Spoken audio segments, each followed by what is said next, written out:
जिला बंद बेले असामाजिक युवक सक्रिय रास्तार अटकी गाड़ी चालकों लुटिले टंका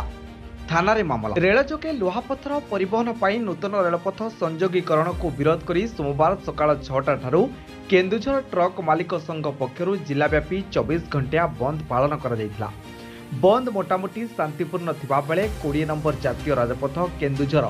सीमांत जरदा छकरे ठिया होई रहितिबा ट्रक चालक ठारू किछि असामाजिक युवक जोर जुलम करी चांदा आदाय करथिबा नै जणे ट्रक चालक स्थानीय जरदा ग्रामर किछि युवकଙ୍କ नामरे रामचंद्रपुर थाना रे अभियोग करिसेंती। गाड़ी चालक प्रशांत जेनाଙ୍କ एतला आधार रे पुलिस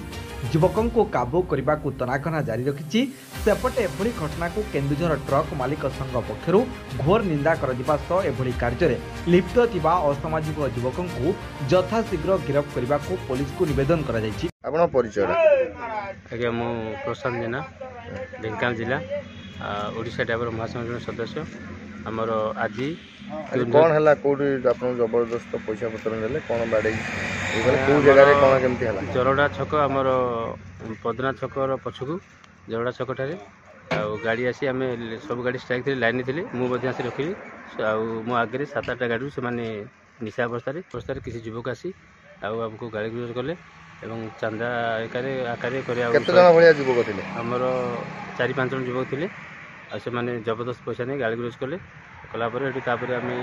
ठिया किसी ग्रामवासी को पचारि लोकल लोक पचारि से कहले कौ पिला ना आगे पिला पड़ा देखिले से ना कहले पपुना बुबुन और जन ना एमती कौन भूलिगले कि ये पे से कड़े पड़े आप कौटी मैं बाड़ाबुड़ी कर चिन्ह परिचय कर सोधासोधी कर गाड़ी गुजर कर गाड़ी भितर स्टेरिंग बसलु जबर पैसा मांगी से कि कटे पड़े ए विषय थाना अभियोग कर आगे हम थाना जाकि गोटे लेटर आप्लिकेसन मुझे आमर किसी भाई मत साहय आमर रामचंद्र थाना एफआईआर कपी मुझे।